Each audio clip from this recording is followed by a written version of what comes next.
Welcome back to HeroesCCL, presented by Wisdom. I'm still Bahamut, joined by Grubby and McIntyre, and we're getting ready for our second best of 5 of the day. It was a really fun series that started things out, and we can actually look at the bracket to actually tell you how everything kind of unfolded here in our CCL playoff weekend. It's been really exciting, Grubby and McIntyre.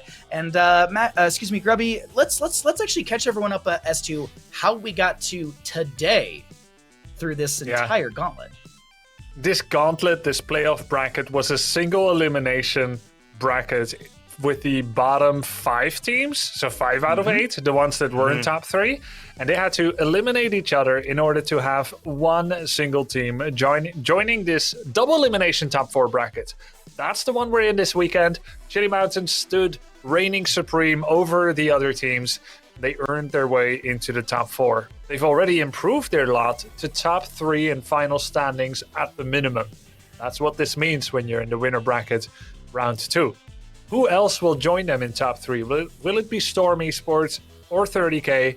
As for Simplicity, everything is still possible. Each team is allowed to lose once. Simplicity could lose and be rank 4 of the entire tournament, or they could do 3 consecutive victories to still get number 1. It's tournament life tomorrow for Simplicity, where Chili Mountain sit in that winner's final, as you said, in a comfortable spot. If Chili Mountain beat the winner of Storm Esports versus 30k, whoever wins this one, Chili Mountain would go into the grand finals with the weighted best of 7 in their favor, meaning they would have a 1-game advantage. But we've talked a lot about Simplicity Chili Mountain. We've talked about the stakes at hand. Let's talk about the match that's coming in right now. Storm Esports versus 30k. And McIntyre, you had said it at the start of the broadcast, and I want to bring this up once again. These are 2 teams that love to team fight, insanely well. What do you think about this Storm roster? Yeah, I mean, the Storm roster, they have so much natural synergy. I think I love their hero pool as well. I think this roster really shows flexibility. Kepi as that drafter as well, bringing that Korean meta to the CCL. Things like Tychus, Sylvanas, Priority, they're all about playing the map, or not the map, more so the waves, so that they can look for team fights, they can look for those boss fights and fighting over the objective, as well as BBJ and Labra, that synergy between the tank and support. These are things to, look out for with Storm, right? They're going to be looking to make those plays, looking to line up the CC together and get those picks for Storm so they can win the objectives. On the opposing side of the battleground, Grubby, what are your thoughts on this 30k roster into Storm, or just the 30k roster, what we're seeing right now? 30k, very, very powerful roster. Yazoo first became known as the main Lucio player. Hurt them a little bit that Lucio got the nerfs, but he's shown proficiency on many other heroes. Dino really started popping off more and more, also on heroes like Tracer, a phenomenal player. Also super flexible. Liam has been carrying from the offlane as well. But 30k was doing really good in the start of the season and then dropped off a little bit. Can they come back into it with their full power?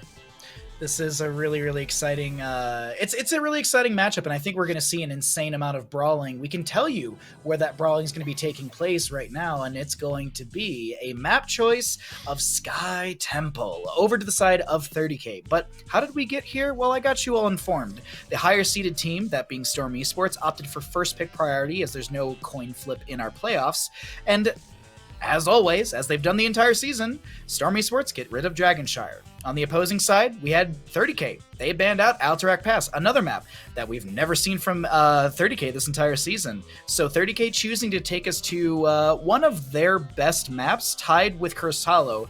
This is going to be a 4-in-1 map for the side of 30k, where it's only been, we've only seen 2 plays of Sky Temple from Storm Esports, and that's a 1-in-1. So a little bit of a stronger map for the side of 30k, who do have that map choice, and starting out a best of 5 in this playoff bracket, where it's not tournament life, but it's winner's final life on the line. You really want to just take the series very quickly. So why not start on a map where you feel comfortable, where your macro's on point, and your micro, the team fight, as we also like to say. But as we get into this, McIntyre, I want to get your thoughts on the Sky Temple pick, or even just the setup between both these teams.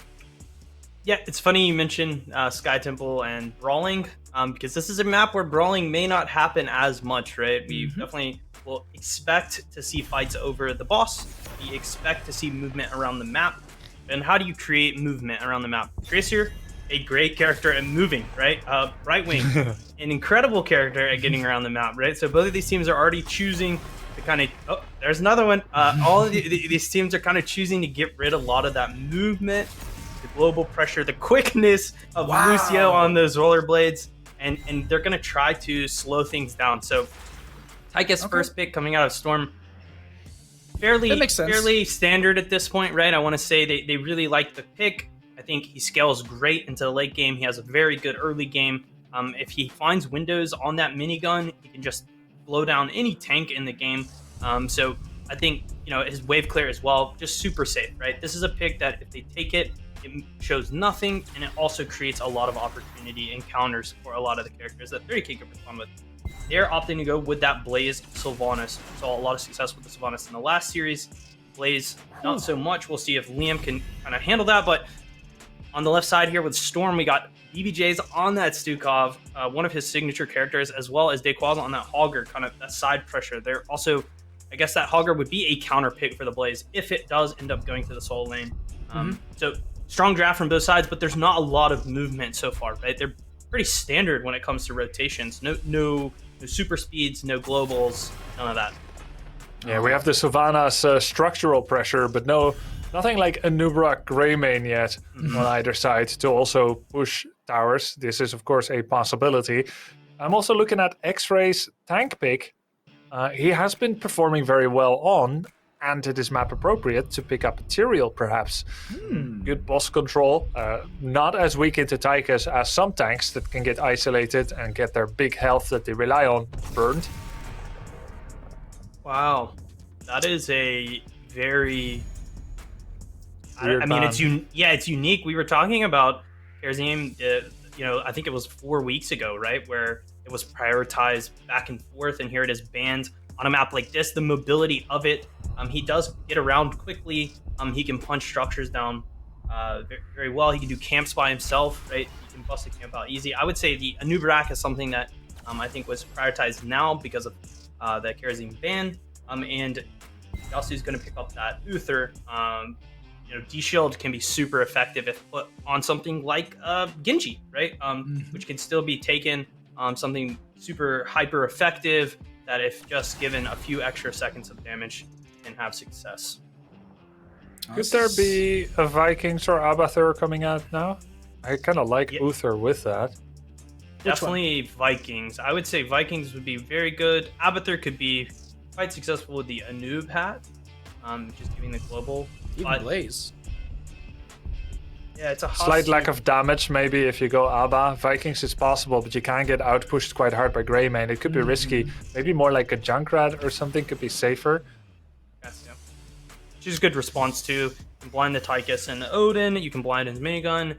You can blind the Greymane's damage. There's a lot of melee damage from the side of Storm, right? So just one well-timed W, Blinding Light just can stop most of, if not all of Storm's damage, right? So yeah, I like that pick a lot. It is, again, I think this is an interesting one because we're not seeing a lot of that hyper Sky Temple strategies that we typically see because of the way that the draft started off with those bans. Some windows of opportunity that we do see with the drafts here is that we have the Anubarak coming out for the side of 30K with the Sylvanas. So the split pressure that those two can create, moving around the shrines and getting value outside of the shrines. How well do they navigate that? As well as on Storm's side with that Greymane pick. Able to get camps out super quickly, especially with the Stukov. I would say, looking at both teams, I'd actually give Storm the advantage at the boss. Neither team really has a, let me push this button and win the boss really quick. Pummel in the knockback from Hogger is probably the best thing that kind of gets people off of the objective. So we'll see how it goes. I mean, I'm going to give this one, I think, to 30K just because I think they can play the map a little bit better with the comp that they have, but either team could win this one. Excited to see game number 1 here on Sky Temple.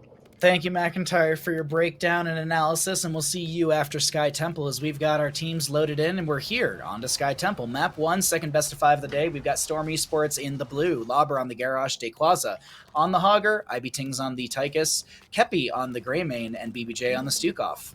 Over in the red, we're going to be looking at 30K, Liam on the Blaze, Dino on the Sylvanas, X-Ray on the Anubrak, Hazuabs on the Cassia, and Yasu on the Uther.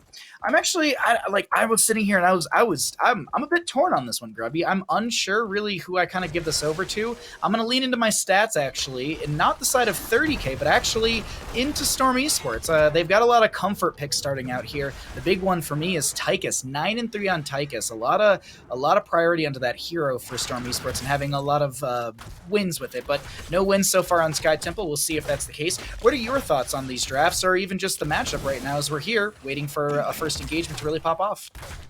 Well, I'm just going to cloud my prediction in a long-term, long-winded explanation that by the time I'm done with my analysis, the first kill has been made, and then I know which way to swing. No, I like it. With the win. So just really, no, I'm not going to create that many filler words. I like both drafts here. I think it's true Hager has better boss control than what 30K has. 30K has a great draft for the map. I think map matters more than any one boss fight or any kill power. I think map wins this game. While I like Greymane a lot on the map, I think Anubarak and Sylvanas and Blaze do a little bit more in terms of pressure and safe late game soak. Gonna give it to 30K here, even if I think Storm is probably the slightly better team right now. If I had to do a full prediction, I'd say Storm, slightly favored for the best of 5. I think 30K better on this map. Oh, that's a good way to put it. It is. We have to look at this as a series as well, too. It's not just map after map after map, because there's mental state that comes into it. I wish I actually knew their record against each other from the week that they played, but I can look at that a little bit later, as this is going to be fairly standard rotations around the map. We're going to see the priority into the Bruiser camp. For anyone that doesn't know, the reason we see the priority under the Bruiser for top lane is because first objective phase is always top and center, and if you're able to then push the Bruiser camp in, get a little pre-siege onto the fort front gate with that Bruiser camp, and you get the top lane objective phase, which will prioritize the top lane structures, you can typically, if you get the gate down from the push with the camp, you can actually get the entirety of the fort down, which is huge in the early game. X-Ray comes over here on the right-hand side as I think it was Lauber sharking around to maybe invade onto this camp. Good read, good macro from both sides, but the team fight is the thing I'm most excited for, and that's got to be popping off here in roughly 30 or so seconds. Actually, might have been a little bit earlier than that, as Jet Propulsion comes in from Blaze. A lot of damage onto Lauber. He's trying to pop Indomitable, but the body blocking, it's Warcraft 3 body blocking, Grubby. I know you know all about that. That is perfectly moving all of your units around the enemy hero and just body blocking them with just even grunts so that they can't even back away. Well played first kill over the side of 30K. This time it's the grunt that couldn't back away, and Garrosh, despite that unstoppable, he couldn't make it home. My characters are so dumb. Any Warcraft 3 player trying to move their units away with the older game mechanics. That actually makes Warcraft 3 a damn good game, the pathing. But yeah, Garrosh goes down. That's first blood for 30K, and they are starting to channel that top Sky Temple laser face. That means that Storm wants to waste no time in wresting away control of this temple here. They want to get some of their own value. Even now, Kepi is trying to defend that Bruiser camp. Is enough damage done to the gate via the Bruiser in order to get the fort? I don't believe so. It would have to be the aftermath of the objective. So a little more siege was necessary, but you're still putting damage onto structures, and since there's no Abathur in this game, there's no Mule, so there's no 3,600-ish HP to be regained into structures every 20 or so seconds. But this mid lane is actually not fully completed. The last few shots will be stolen away by 30K. Lauber considering to step in here. 3 shots. Oh, actually, it's more than just the last few shots. It's a couple extra in there. Nice. You get 3, right? The final one unlocks 6. So when you get 3, you really get 8. Twitch chat, 3 is 8. 3 is 8. 2 plus 2 is 3. Exactly. I agree. Absolutely. So it's going to be top lane fort still going down. But that fort was low. Yes. And to give a low fort against a full fort, furthermore, the fort that's supposed to buffer the next objective, that is a huge win for Storm. And they gave up something that was already practically lost. They threw away an old t-shirt and they got a TV for it. Nice job for Storm. 30K. Wow. Where are you doing your shopping, Grubby? Can you get in these deals? A t-shirt for a new TV? All shops in the Netherlands are crazy, dude. You can rip them off big time. All right, well, moving in the Netherlands. I hope you guys have good internet. And that's all I really need. But this is, I agree with you. Like, it is a big deal to lose. Oh, whoa. Goodbye. No? Lauber, you can't live through. No. You have to be kidding me, Lobber! 48 armor, by the way. BBJ healings. More armor, probably, because Garrus's unique armor trait stacks with given support armor, so that is pretty insane. But no really biotic nice armor. execution by 30k to try and take him down. Oh, wait, no bio. Yeah, no, I looked at that too. I was like, wait a minute, really? BBJ, you're not going for it? Okay, all right. Difference, a little different right there. But it is going to be 10 talent tiers. And I agree with you, Grubby. I want to go back to the point that you made, because I think this is a huge factor. Top lane Fort went down on the side of Storm Esports, but Storm Esports then gained a bottom lane fort in I believe, one of the most important lanes on this map. Bottom. Boss lane, double siege giant camp lane, as well as this next objective. Now, this next objective, it won't prioritize the keep in bottom lane since there's still a mid lane fort, a top lane fort, so it will be prioritizing the mid lane fort in damage. Members of 30k trying to put a little pressure through this lane with Dino on the Sylvanas locking down those towers. She throws out a raw mind control, isn't able to fish for anyone, and it's looking like Lobber doesn't find any sort of fishing of their own. So both teams going out to the lake, but not coming back empty-handed. I do want to point out one last thing, Grubby. Big deal. Yeah. Garrosh spins. Helicopter Garrosh. Any decimators? Any decimators. That is cool. It's Decimate with Indomitable, though, this time. Let's see him spin that axe. Like Xena, Warrior, Princess. Hi-ya-ya-ya! Axe goes around. Lower. No, he's just walking back for now. We're waiting for it. Oh my god, there was a huge... That was a massive shockwave from Hogger to set up the kill into Cassia, and there's going to be a chase follow-up into the Uther. Mind Control is going to pull Greymane towards Sylvanas, but I really don't think you want that. The healing from Uther will be enough to just bolster that health pool, and now, before the objective phase has even gotten, a little bit of shots came off of that. Commandeer Odin will be used to start pushing down this boss. A great play from Storm Esports, finding the double kill and getting themselves an advantage on this map. Dude, they're so far ahead suddenly that cannot be accurately expressed or described or analyzed by just looking at the amount of rooks that we see on the minimap. It's like, oh, 5 rooks versus 5 rooks. Well, that seems fine. No, Storm with 2-1 takedowns is so far ahead. They've got a boss pushing, they get the totality of the laser channels, a free clear of the bruiser camp, and then, actually, is it free though? 30k steps up. Top lane is showing Hogger, so 30k is going to step in knowing that Hogger's not here. And I think the members of Storm Esports, while they will lose some damage on their fort front gate, Mind Control will connect onto Lobber. That's going to be a ball lightning. Great fend, lurking arm. Toss goes away from Garrosh. He's going to try and decimate. Jumper Propulsion from Blaze locks down Garrosh continually. And it is just a day, or it's a moment where you can't even push your buttons. Where's the follow-up into BBJ? That's it. That's just it. I couldn't even say the words. My brain just blanked on it, much like how BBJ wasn't able to push any buttons. Literally the way Stukov felt, right? Yeah. Like the way that you were stopped in his tracks, so was Stukov, because it was stun after stun after stun. A day of inaction, a day of procrastination. I'll press abilities next time. Nothing really that I can do today. 30k, fantastic job. They saw Hogger in the top lane. They felt like, hey, you've got boss, you've got temple, you're clearing bruiser for free. 9, not allowed. We're going to make use of that. Step up as 5 in the bottom lane. And we're going to see if we can get a kill, because just taking temple would not be enough. 30k did the math. They're like, no, this is not enough. We're going to let the boss go.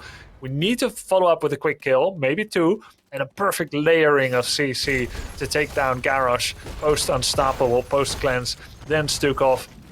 Really, really big, important strides to come back into it. Now you look at the rooks on the map. It's 4 versus 4, but 30k's rooks are more healthy.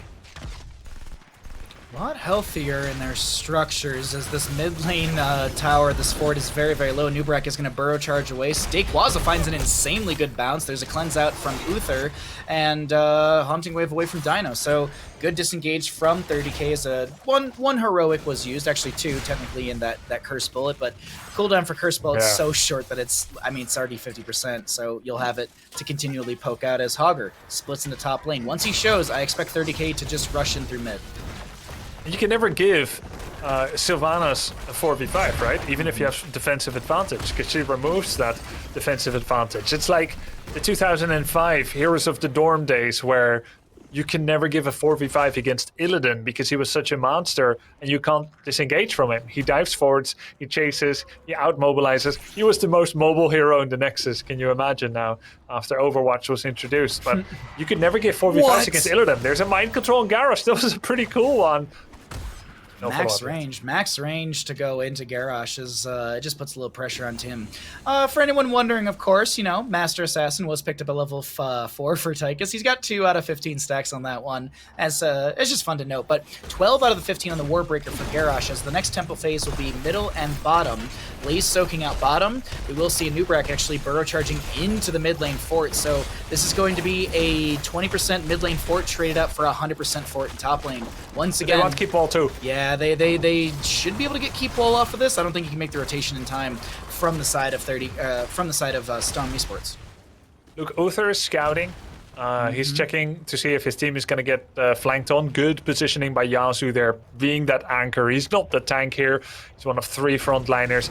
But he has the lowest siege damage, so he decided to stand at the intersect point. It's now a trade.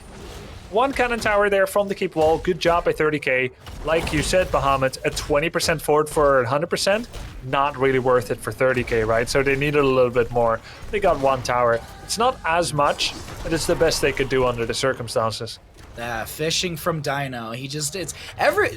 Grubby, like, I gotta find a better analogy, but it feels like everyone brought their fishing rods to today's CCL. Like, you got the entombs from Lutano, the tosses earlier from Cattle as well on the Garrosh, and now these mind controls from Dino on Sylvanas it's just so well played just to pull out 1 person here and there. And the mind control, it's a 40-second cooldown. Call of the Dark Lady puts it on like what, 15 seconds, and then you have the 15. Cast time and everything. So it's like realistic. It's like 12 and a half seconds with everything at level 20. But Boss is up and available, I believe, in a second or 2. Yeah, 5 seconds onto that. They did rotate through wave, so 30k knows that Storm Esports is coming down over here. But good. What does 30k think they're going for? They know the Siege Giant was grabbed. They're going to have to check Boss. You got to check. You got to check. Liam scouted the bush that allowed Yasu to step up and take a little gander. And the boss is not being taken yet. It's 2 siege camps for Storm Esports. Just looking at the experience for mercenaries, 3,400. 3,400 XP for Mercs to Storm, 2,000 for 30k. Total amount of experience in this game, 60,000. It does matter. It's small percentages, but ultimately these siege camps, they're not just for XP, they're for denial because you can take them. They don't end up actually doing that much, though they do create space for Storm to take Bruiser camp without potentially getting invaded, as Blaze was showing in the bottom lane. 30k takes vision during that. And now they have a little bit of the information advantage. What does Lauber know? Think. What can he do? He's straddling the edge of the vision. Well, you know what? While we're waiting for these teams to make a play and while we have a single temple coming up, do you want to get in some comms and actually hear how they're communicating? Yeah. Which team you want to jump into? Yes. Storm. They're doing the boss. Let's go into Storm. Play the spot. I can, like, just on, goes on, I'm not gonna stop. Yeah, we got it. Okay, nice. Let her fight afterwards. You're fine. We fight. Look at I know that. Look at Savannah's in the back. Just peep. Back. Going you out. Look at the bunker. We just leave. That's fine. We can leave. Play temple. He's in cocoon. You're not out? He was in cocoon. Oh, I see. We can still play temple, right? I have to send someone bottom. Yeah, they need to the bottom. My level 1's up in 30. They have no D-shield, no bunker, no cocoon. Mind control's up soon. They don't have Cassia ball either. Start capping it right away. Yeah. We have to leave afterwards. Wait, Kepi, can you come? Me and Kepi can walk bottom, I think. Just go. Someone has done the shots though. Okay. Hello? Shots. On it. It's spooky. Because when they rotate, we just rotate bottom. I mean, will they even rotate? Because there's 2 catapults, like they're still stuck bottom. Good cooldown counting coming out from Storm Esports, making sure they're communicating what's going to be happening in the near future, planning ahead rather than being reactionary. They're already just kind of saying, what are the things that we need to deal with soon? Massive shove from BBJ will push back X-Ray. Yasu trying to step in is forced back as well. Good disengage through top lane. So they got a little bit less than half of the initial shots on that temple. They took it a little late, stepped off for a bit. there was some confusion about where 30k might go next. And Storm did lose a bit of efficiency there. They are still leading, mind you, and they're going to make use of their 20 window, as well as the forced temple position by 30k to start attacking. Kepi, what does he get? Is it Hunter's Blunderbuss? Yes, it is. So he's going to attack that fort. That does mean that he will keep taking fort aggro. If someone stands behind it, you can actually make Greymane take fort aggro, but you know, whatever. He's got healing to take down a keep. They could go for a second keep. Big red button. There's still a 10-second window for 30k to try to get their level 20s. Double keep is going to be achieved. Toss onto X-Ray is going to be cleansed, and he's able to burrow charge away. Double keep is achieved, so Storm Esports says, we got what we wanted, let's leave. Groundbreaker from Garrosh will be utilized, and that is going to be the Warbreaker level 1 questing talent finished out, which means that you have the permanent cooldown reduction of 2 seconds on your Groundbreaker. Boss, for anyone wondering, up in 2 minutes and 35 seconds, with the siege camps on the right and left up and available. A few shots are left on the top temple, but it's going to be a team fight over this camp that is actually still grabbed. Mind control goes out onto the Garrosh, and a Nubrak is traded out. Yasu very low on the Uther, does go down, does have some ghost heals. Also Redemption, Dequaza is going to go down. So technically it is a 2-for-1 as we have a pause coming through, so we'll figure out what's going to happen with that one in just a second. We'll bring it back to our lovely faces, and we can continue to discuss what's happening here in in Sky Temple, map number 1 in our second best of 5 of the day. Grubby, it is looking good for the side of Storm Esports, but 30k still bite back from time to time, much like this engagement. And the reason I said it was a 2-for-1, even though the Uther went down, he had Redemption, he had the Golden Swirl, so we know that it's off cooldown, so he'll respond with the friendly team. And I wonder, is this a bottom lane push as we're looking on the minimap? That seems like it's a good choice, but no camp, no wave to be kind of backing the side of 30k. No wave, but Dino has black arrows available, right? And the 2 frontliners are down, who make this the scariest usually to attack in. Hogger and Garrosh are dead. Anubrak is dead, but Uther will come back. And Blaze is there, who is like a tank as well. So you've got 2 frontliners that serve tank purposes against no frontliners. 4 versus 3 with Black Arrow. This is 1 keep at the least. In fact, I would like to see Greed coming out from 30k here, Bahamut. Go for the bottom keep without Black Arrow, just off the back of healing and D-Shield, and then get the second keep with Black Arrow. Let's see what 30k does. I like that plan. So here we go initially. I'm looking at Sylvana. She instantaneously activates it, and she says, Grubby, you have no idea what you're talking about. Dino haunting waves forward, trying to go fishing once again, looking for that kill, or at least, the pull with mind control and that Call of the Dark Lady. There's also another factor to consider with this as well. Their vision radius is also reduced with Call of the Dark Lady as well, on top of the 25-second cooldown in the initial 45 seconds. So for anyone that's wondering what that vision means, it's basically like getting hit with an isolation from Dahaka. You have your vision reduced from that as well, or even Containment Disc of Maev. Yeah, when the Dark Lady calls, you can't.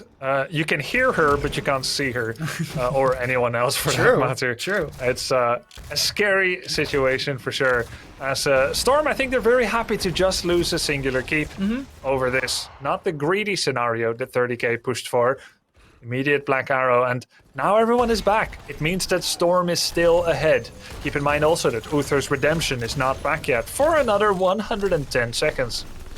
It's a 3-minute cooldown onto that one, if anyone's wondering. 180 seconds total, so Grubby keeping you up to date with that exact timing onto it. As we'll 100, see. Thank you. 99, 98. This is the cast now, ladies and gentlemen. Production, I hope you're cool with it. As camps will be traded out for the top lane, we do see Bruiser Camp available, or pushing for 30k through bottom, which is onto an open face core. That won't end the game because we have people cleared out, but either way, it still is pressure needing to be responded to, and it will give vision over the side of 30k. Double temple phase coming up, and I keep checking on it. Boss up in 20-some seconds, 23 seconds, I think, if I check that correctly. So will we see a split Grubby? Will we see a double Grubby? What kind of Grubby are we seeing for this objective phase?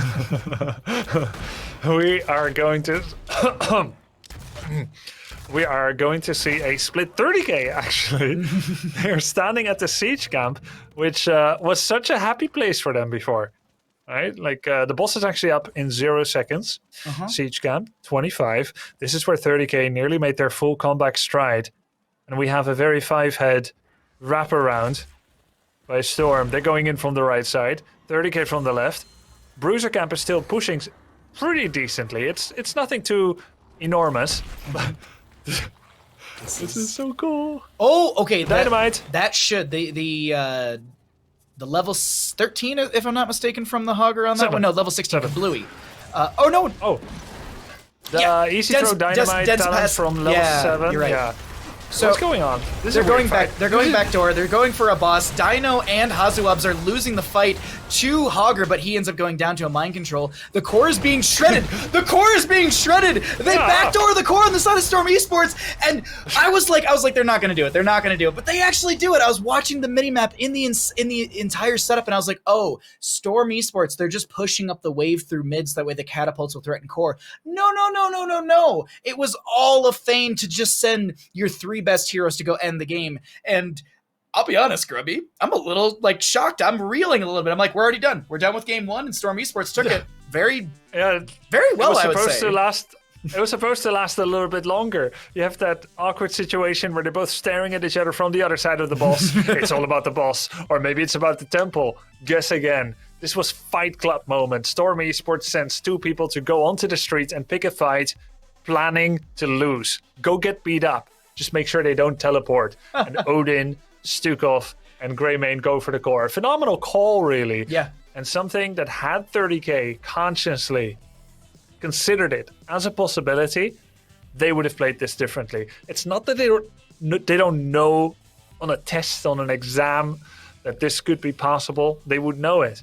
But had they consciously said, hey, what if this happens? They would not have played it that way. Sick finish by Storm. Great first victory. McIntyre, we got you back in here. Are you were you just hanging out with Ralph watching the game and you're like, wait, it's over? Or were you like, oh yeah, no, I saw this coming from a mile away? Yeah, I was gonna take Ralph out to use a bathroom really quickly, but no, the game just ended abruptly and no bathroom for Ralph now. Yeah, it was Ralph.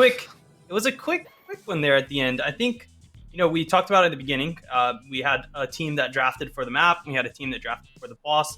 And I think that the continued pressure of that boss from the side of Storm allows them that window where essentially 30k is like, well, heck, if they get this boss, we lose. We must contest. And in doing so, that window of, as Grubby said, Fight Club, they're just going to try to get beat up as much as they can, as long as they can, to buy them the time on the core, allows them to find the win here on Sky Temple. It's an interesting map because of that, right? And finding those windows, I think, on a map like Sky, on Cursed Hollow is another one, right? Where you have that boss and the other team knows that if you get it, they lose.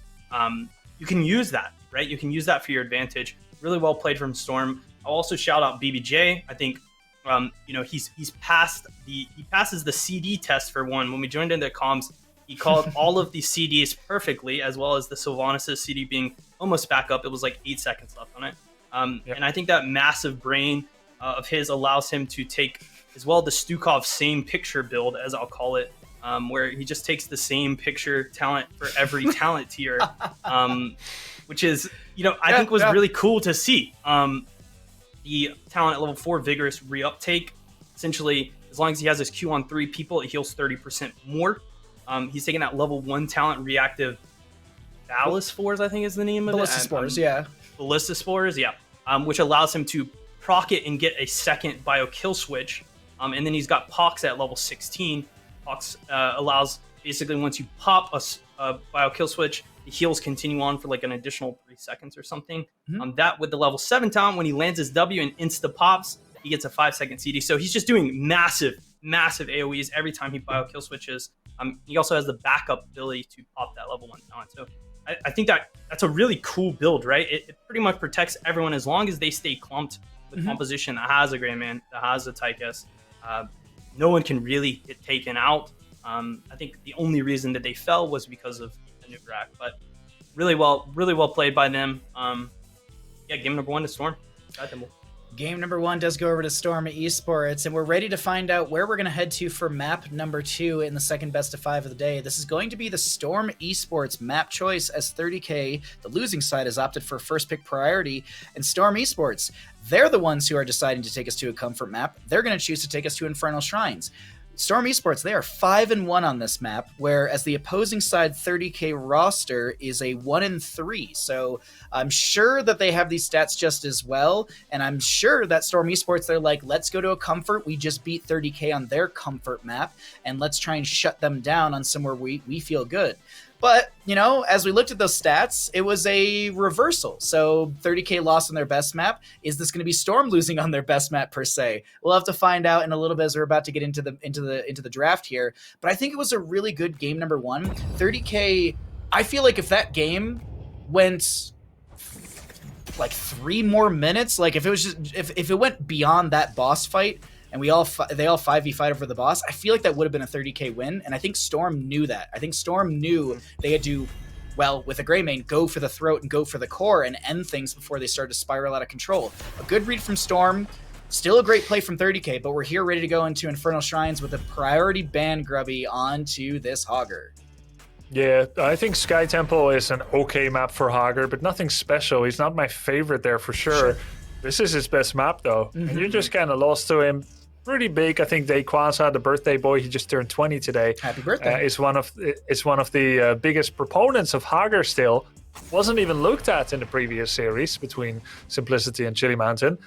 I expected this ban fully coming out of 30k, but that does mean that with Hogger banned, we're looking at the next good solo laner. What about Blaze? Is 30k gonna first pick that? No. Hazoabs will get his comfort Junkrat. I like the Junkrat a lot here, McIntyre. Yep. Good control. You can get a lot of scouting between the rotations. Much like on Tomb of the Spider Queen, you can put the Steel Trap in one bush, you can put the Concussion Mine in the other, and you can see a little bit in that rotation between bottom to mid. I like too with Junkrat, you can kind of place his traps in his mine and then go to a lane and clear it really quickly. So you're kind of in the team fight, like your presence is there off of the cooldowns that you have, but you're at a different place, right? You can catch those waves that kind of get past. So I think Junkrat's really good, great at trying, as you said, and but we see Storm responding with their padded Tychus and Malfurion. BBJ is going to have to go to that Malfurion. Lucio banned Stukov as well, so kind of hitting his hero pool here. Yasuo going to pick up the Brightwing very quickly as well. Had he had not, would Storm have banned it? Not sure, but I think it's a great response, as well as that Blaze, like you said, prioritizing that in the off lane. 30k getting it as a third pick rather than a first. Ooh, Cassia ban. There a lot of respect into that last game, because it was Hazoabs, right, who was on the Cassia and had a fairly good time on that hero, finding kill after kill. And as I said, I think Storm just read the map, read the engagement, said we have to end now, otherwise 30k will slowly bleed us out. Anyways, we do have 2 more picks coming out from the side of Storm. What are your thoughts here, Grubby? I feel like I haven't heard your big brain breakdown so far. From a tank point of view, it's really difficult to know what you should pick against 30k right now. There's no tank that sees Blaze Brightwing Junkrat and says, that's the hero I want in order to deconstruct this. For that reason, I couldn't favor one over the other for Storm. It makes perfect sense that they would then delay it until the last and go with their other picks first. Malthael and Vala are map appropriate. It is a bit risky to have both Vala and Tychus, who have no self-heal, supported. Now you have 3 backliners. And that feels risky also into something like a Tracer. Who's going to be the tank? Will it be a Stitches? Would normally look good, but not so much into Tracer, perhaps. There's a good... Yeah, maybe that's the best choice, right? Especially against that Tracer, the Varian, being able to taunt. What do you think? Varian, Diablo were both kind of possible into Tracer. Do you like Varian more? You know, I think on the map, because it's Infernal Shrines, the Diablo could have been very good, but, you know, I always argue I'm not a huge fan of Diablo when he doesn't have something that's, like, supports him, right? If he doesn't have the Medivh, if he doesn't have the Brightwing. I think in this case, he didn't have that, so a lot of the effectiveness of him would have been him going in, hitting his W and trying to keep himself up and then just probably falling down.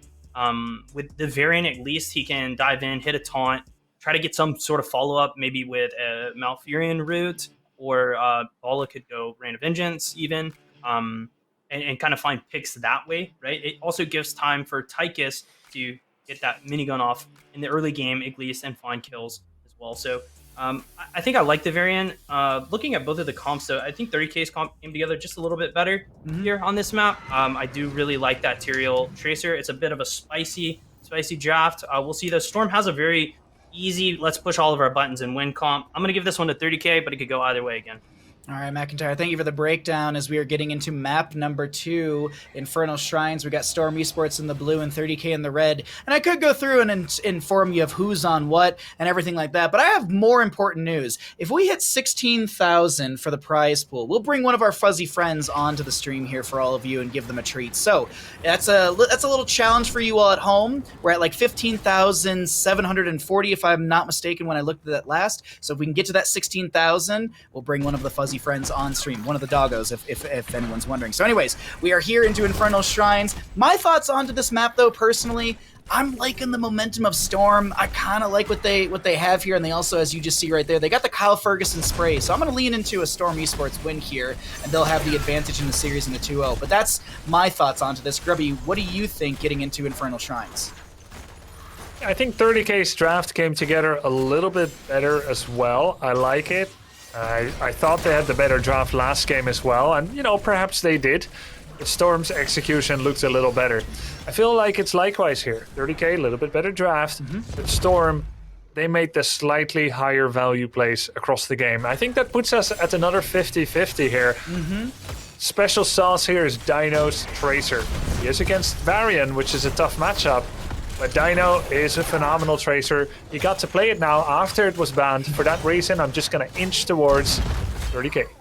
I'd believe you as well. And funny enough, I can see the in-game draft during our drafts. And when the Tracer was banned out in Game 1, there was actually a sad face that was put into the draft chat from Dino. He was really excited to play this hero. And oh my god, are they going to get chunked? Phase shift from Brightwing will be forced onto Dino as they had a couple hundred HP trying to poke at this camp. Not going to work out with Malthael still matching into Blaze on these rotations and also making sure that the Impaler camp, the Kaiser camp, as we've called it, doesn't get much value through mid. IB Tings on this Vala, though, wanted to note, does have the W build, 7 out of the 20 stacks for the initial burst in scaling, and then it just infinite stacks after that. We'll keep you up to date on that one, but Varian threatening. Oh my god, Dino almost getting picked off there with the recall, but a taunt would have definitely spelled demise for the Tracer. Yeah, too bad, no level 4 yet, and of course 30K knew that. And now they have a shielded, defended Khazra Impaler camp with the sustain of Tyrael and Brightwing. 30K has to be careful though, taunt is online. Don't want to have X-Ray too far forward into the towers and getting taunted there or anything, but the disengage is just fine. Both teams now going for the bruiser camps.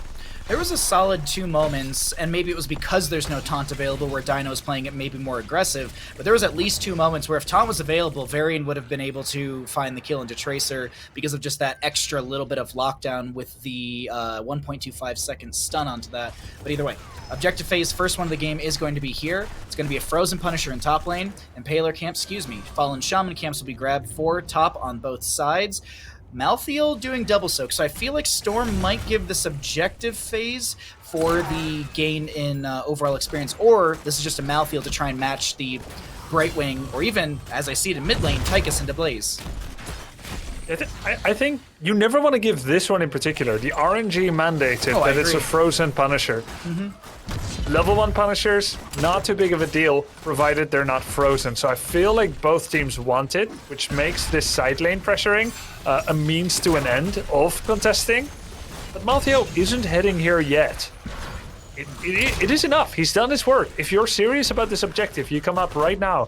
Brightwing can... No, Dequaza's going bot again. Well, let's see. I think that's a mistake, but I'm willing to accept that it might be wrong, or that maybe 30K can even lose this in a 5 versus 4. That's what Storm seems to believe or not mind. I'm waiting, like I'm watching this. Tracer's actually in mid up against the Malthael, so it still is 4v4 up in this top lane. Though, I actually, you know, oh wait, hold on. Varian goes in with the taunt onto the Tyria. There's going to be a root underneath, as well as that Emerald Dreams Sleep for Malfurion. So a lot of lockdown forces out the Soothing Mist of Yasuo. X-Ray taking a lot of damage right now, has to back off. We have Tracer and Maltheo rotating up. 30 skeletal defenders are achieved on the side of 30k. They have the advantage. Brightwing phase shifts in. Taunt onto Liam on the Blaze on the top of our screen. Malfurion getting pushed around with the concussion mines of the Junkrat, but First Blood will go over to the side of Storm Esports, and Yasuo, X-Ray trying to step in here for a little extra damage. Dino trying to do the exact same thing. Taunt is 1 second away, wasn't even there. Multi-shot, hello! That's going to get a kill into Tracer. There will be a kill into... Oh, no! Lobber on the far side of the gate. Tyrael goes down. And, yeah, I don't know if you make it out of this one. Yeah, the tower shot's a little too strong right there. But this is going to be objective phase won by the side of Storm Esports, who also find 3 kills, losing their Varian in all of this. Overall, in my opinion, this is going to be a Storm Esports win through the objective and through this siege right now. Actually, it's a volley. Yeah, they're doing fine. Yeah, I agree with your opinion. Thank you. And this Frozen Punisher, let's see how much it does. It is shutting down those buildings, which means it does more. Frozen will typically get that wall and about half a fort if you push hard with it, but Storm's still prioritizing that experience. Nice little pickup there for them. We had that last-ditch effort by X-Ray to use the Archangel's Wrath, the explosion, to get the final 5 skeletons, but they only got 1 for that. That was a close one, and not as exciting as our Season 1 Sidestep Kings, you know, sneaking away an entire objective phase with like 39 to like 20 or something crazy. But still, Storm did weather the storm and was able to get themselves this entire first objective. And I like the use of the multi-shot, the trap to give vision over the wall so the Impaler camp burns down this well. Now, big thing to note though, mid lane is not the next objective. Next objective, Arcane in bottom lane. And we've already had a little bit of siege in favor for Storm. Because 30k knows that this is an attack that they cannot at the moment stop, they're starting to do a little bit of double lane pressure top. They got the top gate. Yasuo, of course, is predisposed to defend mid. It means that Hazuops and X-Ray are going to be doing a 2-person defense here of this bottom fort. It's a lot better of an objective phase to fight over, I think, for both sides, because the entry points, you don't have just, what is it, 4 entry points in the top lane. You have this 360 engagement for the altar in the bottom lane, Arcane, as it will be announced soon. It's just the big thing that I keep looking at and I don't want to get stuck on is just the initial siege in favor of Storm. And this is what I like coming out from 30k. I wanted to talk about this, and I'm glad 30k moved in to go ahead and start putting some pre-pressure with this front gate. Because if Storm wins the objective, this is going straight to the fort. Whereas if 30k won it, they would have to go through the fort front gate. So that little bit of pre-pressure in these moments where you can see the enemy team doing rotations around the map, where you can see the enemy team doing something besides being in that lane, you can make that play. So I just like the read, the calls. So far, the members of 30k playing well. But Grubby, for for a level and a half, I've rambled and completely missed the fact that this is a Judge Material. Yeah, Judge Material, and is Brightwing actually thinking of M-Wind into a I've seen it a lot more. 1.5 front line? I see. It is. The level 20 is insane. It is, because... Wait, hold on. Taunt, big burst, Hazuabs goes down. Pulse Bomb onto BBJ, and Dino shouldn't go down. They're just going to get chased with some damage. But please, Grubby, let's talk about this. M-Wind. Let's talk... Yeah, no, that's what I'm saying. They went for the Emerald win, but let's talk about that 20 as well, though. What was changed most recently? Yeah, before M-Wind cost 200 mana and 5 seconds cooldown. So you could cast 3 and you'd be empty. Now, it still only just costs 90 mana, which is the baseline. It doesn't go up to 200, and it's 5 second cooldown. You can get so while many. This level 10 is fine, like, that is insane. Yes. You do a Brightwing Z on Tyrael Judgment, then M-Wind, that person is not going to get any help.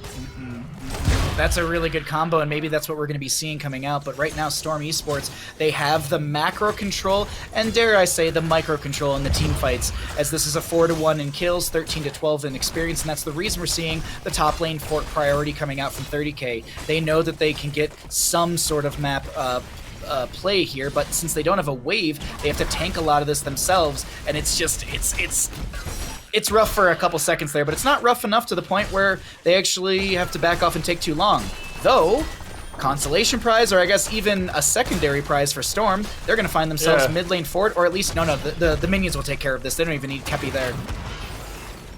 Yeah, it's I mean, I don't think 30k siege damage didn't look too hot, to be honest, to make choices like this. They're a bit more of a brawling team. Yeah.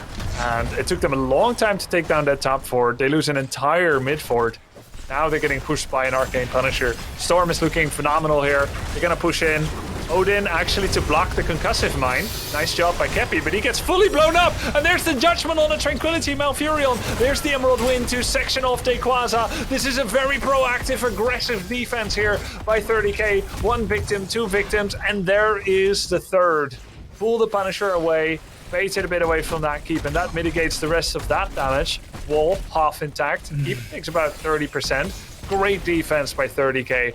Now, let's see if they can get more out of that. Is this a limiting of losses only, or can they also go Khazra 1, Khazra 2, ABC, and then go for one of the forts, or even both? I feel like it'd be a really good priority to try and actually get the Khazra camp in through the bottom lane, since it's already opened up. I know the next Punisher won't be in bottom lane. It actually should be in mid, possibly top lane, as we don't often repeat the same location. And it would be like it'll be a Mortar Punisher through top or mid. There's like infinitesimal amount ability for it to be in bottom lane again because of RNG, but we'll have to see what that is going to be on the minimap in just a second. And when we do the math in the end, I'm looking at this, still about a half a level, maybe a little bit more lead for the side of Storm Esports, who will have 16 talents here over the enemy side. And as I mentioned, next Punisher, it's going to be Mortar, but it also will be in mid lane, which is not, unfortunately, the roll of the dice from 30k wasn't the proper lane to push. Yeah, that's true.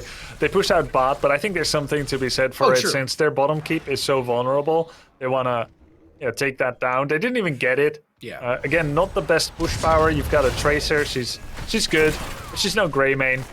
And they didn't have the wave, obviously. Good limit of losses there for Storm. They lost 1 fight and they're bruised, they're bloodied. But they're still looking like the bigger bully on the playground here. As level 16 is closing for 30k. Let's see if Storm does anything aggressive. A lot of members set up over here on the right. Tracer, I don't think, was seen as the steel trap did to stop Lobber before getting in the bush. And I'm looking at this right now, Grubby, and I'm just looking at the compositions. Like, I feel like 30k really wants the objective phase to find their siege value. I feel like that's what they planned to have their siege be. They have a great team fight. Don't get me wrong. Their team fight is amazing. We've seen, the triple kill in bottom lane just now a few moments ago, and we actually have a fight breaking out right now before the Shrine is available. Riptire, Judgment, BBJ pops the Tranquility, Brightwing Emerald wins, isn't able to force back really anyone. Actually, Lobber was a little split right there. Holy Ground is going to be able to lock him in place, and this is what I was talking about. Their team fight, really, really good, and if they can win the objective, their siege is just amplified through that Punisher, and I think that's a big win condition for them. It's not like they can't siege, it's just the Punisher gives them that siege that I think they're missing within their composition. I think you set up that fight, that skirmish, so well. I knew exactly what was at stake because of that, because 30k's objective control is fully reliant on Blaze and Junkrat. It's not as good as Malthael, Tychus, and Vala. So 30k wanted that fight. You were leading into it, and they got the fight they wanted. They had the good team fight. Now, does that mean they get this objective? Not necessarily. They blazed a little bit early, and now the fire has petered down to back to a 5-on-5. But it does help. It sets up the map with a greater priority. It allows Blaze to clear out bot one wave, the rest of the team mid, and they have Bruiser camp control advantage as well. This is what 30k wanted, and then that also means that maybe Storm made a mistake to step up that deep into Bruiser camp, because their objective fight is so good. They should have always wanted the skeletons to be a distraction. But that's water under the bridge. 30k, they have the first move on the shrine, but as we see, they're losing the skeletons, so they need to do another big aggressive play. It's going to be read pretty well by Lobber. Multi-shots coming in as well from Ivy Tings. 52 stacks on that one. We can check the stacking on that one a little bit later as Riptire comes out from Junkrat. Commandeer Odin will be out from Tychus as well. Big jump propulsion from Blaze was setting up a potential kill here, but he's forced to pop the bunker. Steel Trap is going to be hit by Dequaza. Ivy Tings is going to get very low. Taunt from this Varian onto Junkrat, but he's able to live. Judgment from Tiro comes through. Last rights onto Liam. He's got no bunker to counteract that, and it's just a back and forth bloodbath bloodbath with the objective phase looking good for the side of 30k, but a lot of 30k members are low into the enemy side, which is pretty healthy actually. Like Lauber is 50%, but Kepi BBJ 100% on HP. I will say this, no I won't. There's going to be a, oh, that concussion mine was perfect. What I wanted to bring up really quickly was going to be the top lane had the camp pushing in the entire time, but there was that taunt potential kill, and this is 30k rushing into the face of Storm beyond the fort through this corridor. Great holy ground. Lauber is not able to stay alive. He does have the level 10 Warbringer to dash to a friendly member, but he wasn't able to dash quick enough. And this is going to be top lane keep going down, mid lane fort to fall. Good plays from 30k, equalizing, no, finding the advantage and going beyond what Storm Esports has done so far on Infernal Shrines, making the early game of Storm Esports look a lot more withered. Yeah, this was just a great fight here for 30k. Bye, Dekwaza. Riptire? Catapults are firing at him as well. Another Riptire coming in. A Judgment Emerald Wind combo is still available. Top keep was granted, large part of that Bruiser camp. But 30k didn't manage to get the mid fort. However, mid keep. Mid fort, of course, is down. Now, bottom fort goes down as well.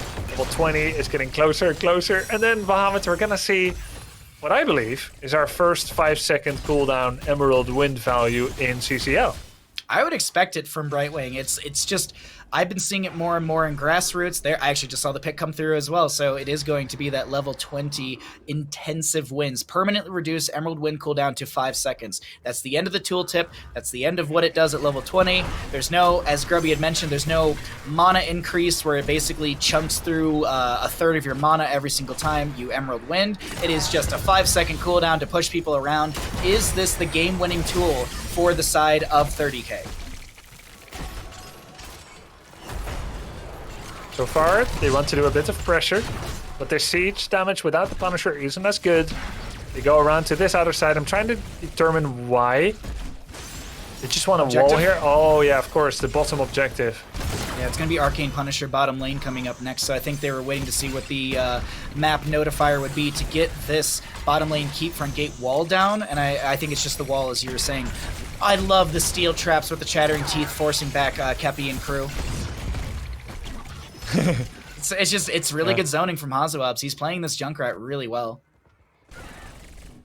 Yeah, the bottom wall is worth more than even half a keep mid, so 30k has set up for that objective. They also are really good at fighting over Bruiser camp and the entryways into it because of Holy Ground. Emerald Wind! Oh my god, he wasted his heroic! It's on the 2-second... Oh, never mind, I cannot finish the sentence. It's back already. It's back, he's just using he's it. Just styling. He's just using it. It's like 90 mana. Let's talk about Heroes level 20, Angel of Justice. You increase the cast range of Judgment by 50% and reduce the cooldown by 40 seconds. So you have a 30-second cooldown. I think it does. The tooltip does upgrade on that one. I might be wrong. It does, which is lovely. Yeah. Sometimes it does, sometimes it doesn't, I found actually. That's but true. Either way, Yeah. My point stands in that Tyrael can literally Judgment from across his entire screen. So if there's an enemy hero on his screen, he can Judgment that hero. It's like Bloodlust from Rhaegar at level 20 with the Gladiator's War Shout. If you can see a friendly member on your screen, you can Bloodlust and get them. So it's very much like that with Tyrael. The only downfall with that... Depends on your screen, though. Depends on the screen. That is a good point. We're talking standard... there's no... Anyways, let's talk about the team fight. There is an Emerald Wind to force back Very, and Riptire comes out from Junkrat. Oh my god! That is the last race, I Tyrael. didn't think it was gonna proc. When the last race started, he was in 80%. It's like, oh, this is fine. And then Kepi, Ivy things are like bada bing, bada boom. And suddenly it was very much not fine. That's actually catastrophic for 30k. Here, huge. He does get a little bit of cooldown reduction on that death timer with his trait, hitting I think 2 to 3 enemy heroes with that explosion. This top lane does have a camp coming through, and Dekwaza, I think he actually might have gotten tagged by a minion or he canceled. Either way, Dekwaza going to be hearthing back to go deal with top lane, as IB Tings and crew should be able to get this objective phase. But oh my god, is this going to be a backdoor from the opposing side? Yeah, top lane. It's, they're showing. You know, Dekwaza was hiding in the altar. He knew this was a possibility, and 30k was actually here to gank the Dekwaza to stop the side lane pressure. If they can get that kill, they thought that would be pretty cool. I was waiting to see if there was going to be a taunt. There's going to be your Emerald Winds. Oh, the last rights just came off a cooldown. Could have been utilized there. Tracer trying to deal with things in bottom lane. And this map is just exploding right now, Grubby. There's so much happening. Mid lane's getting pushed in. Top lane getting pushed in. But bottom lane has that Punisher 70% and falling. And this is looking almost, I wouldn't say like an all-in from Storm, but they want something here. Yeah, I mean, a keep at least, right? Like, it could be more if you get some kills. Vala's cooldown for Heroic, not yet back. Tranquility's available, though. I feel like they're all in. I feel like they've put every chip on the table because there's catapults arriving through the top lane against Storm, but this is going to be keeping bottom lane. Last rights will be coming out. X-Ray will be going down. That's a kill into Tyrael. He will be able to get the explosion onto just, I think, Lobber. Commandeer Odin will be called down. The keep is going to go down, and the core shielding on the left-hand side is starting to fall. Emerald Winds will be used by the Brightwing as the Punisher jumps onto Liam on the Blaze. There is going to be a little bit of damage onto BBJ from the Pulse Bomb. Oh my god, Yasu goes down. The Emerald Wind's not enough. Catapults on the left-hand side were cleared out by the natural wave. As you had mentioned, it wasn't that big of a deal. But now the core shielding on the right-hand side, 30k's core is starting to fall. Commandeer Odin dropping in these big red button nukes. Is there going to be enough damage from Ivy Tinks? I would expect so. She's going to be able to, Vala's going to be able to throw a multi-shot out, forcing Dino to Hearth away. The Punisher's expired, but the core defenses are doing their best. Kepi is just dumping in damage onto this core. Kepi goes down. Ivy Tinks does as much as they can, and that's going to be game number 2 over to the side of Storm Esports. They are playing super well today, Grubby. I don't want to take anything away from 30k because they've had some really amazing moments in that last map, but I gotta say, Storm Esports, they got the answer key or something like that. Like somebody, someone paid off the professor and they know everything that 30k is going to be doing almost, like, especially with the call out that you said from Dequaza, hearthing in the bush and everything and delaying things out. God, it was so well read from Storm, well played, and they are going to be up in our best of 5 series 2-0 with game potential coming up next on this map. It has been such a good game, and I gotta get Mac in here, back in here already as well. I'm sure there's a lot you want to talk about, my friend. Yeah, it's what a great game. I mean, really back and forth. I think this game solidifies that Storm's composition was really playing to that level 20, right? Whereas 30k's I think was playing to win before they hit level 20. As cool as that Brightwing talent at level 20 is, Emerald Wind being a 5-second CD, we saw there in the bottom lane, casting Emerald Wind twice, Tyrael still going down there, right? X-Ray going down to the last rights, so much damage up front that, the Emerald Wind is not enough, right? And you've taken Judgment, and you can see the other people coming at you, and sure, you can Judgment into them, but what if they just, taunt into you? What if they charge into you, right? Then that Judgment value lessens, and you're not able to get anything from it, right? So I think 30k really started this game off well, but as they reached that level 20 talent, Storm just kind of took over. So many good talents, right? Commandeer Odin, they have Farflight Quiver, Malfurion Sustain Heal from his level 20 talent. It's just, I think they hit that point, and then the gimmick of 30k's comp no longer could get them to where they needed to be. I agree with that, but if I may say, this is Storm winning this game, and it's not down to any one thing, but I do feel like Angel of Justice is a little bit a Storm League talent. You don't need to engage with Judgment from across the wide screen, depending on how wide your screen is, and you don't really need 30-second Judgment cooldown usually. Against Varian, it's pretty much one shot, right? So you're going to Judgment once, and then in the same team fight, you're going to Judgment again. Maybe when you're fighting over a team fight over the Shrine. But what about Hardened Shield?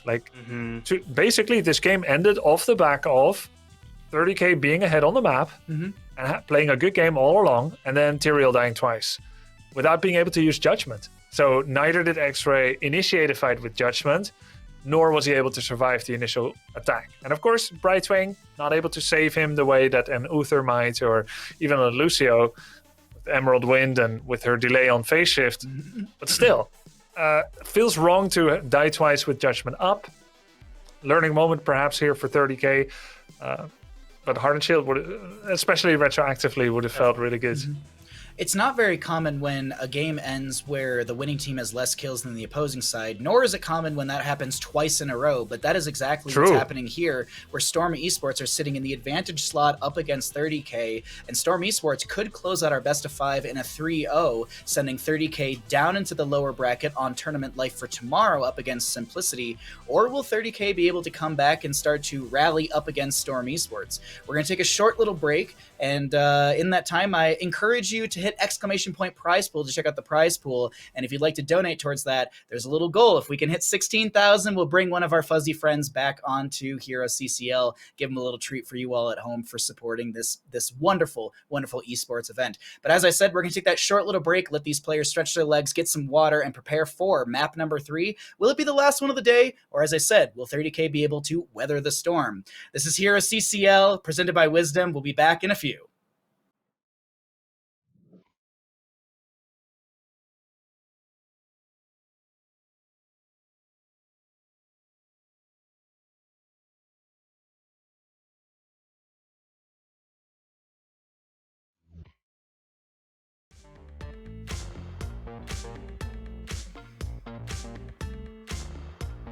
Welcome back to HeroesCCL, presented by Wisdom. My name's Bahamut. We totally were talking about Heroes of Storm, not food, before we were getting back into this one, as we are in the midst of an amazing best of 5, our second best of 5 of the day, where we have got Storm Esports going up against 30k. And this is a very crazy series. I mentioned it right before we were going to break that usually the team with the lower kill count doesn't win a game, but that's not the case for Storm Esports.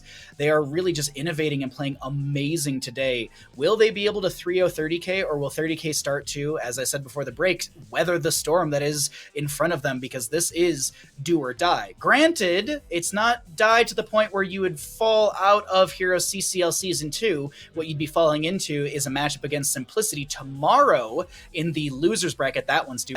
And the winner of this, they'll go up against Chili Mountain tomorrow, but they still have that extra tournament life. If they lose against Chili Mountain, then they can always fall into the bottom bracket and go up against the winner of Simplicity and 30k. Now that we've discussed all of that, let's talk about what's going to be happening here. I'm sure we have our map ready to go, and we can tell you where we're going to be going to for map number 3, get you all up to date on that information and the exciting Battlefield of Eternity. This will be the map choice of Storm Esports, as 30k, the losing team, opted for first pick priority. And as always, I like to bring a little stats for you all at home. This is one of the best maps for Storm Esports. They're 4-0 on this map, whereas 30k, they're 2-2, 50% on this map. So not a bad map for 30k, but definitely a map where Storm Esports has delivered victory after victory, and they are really, really comfortable here, I would expect. So a great map choice. And McIntyre, I want to get your thoughts on this. Actually, probably both of you, because you're both competitors.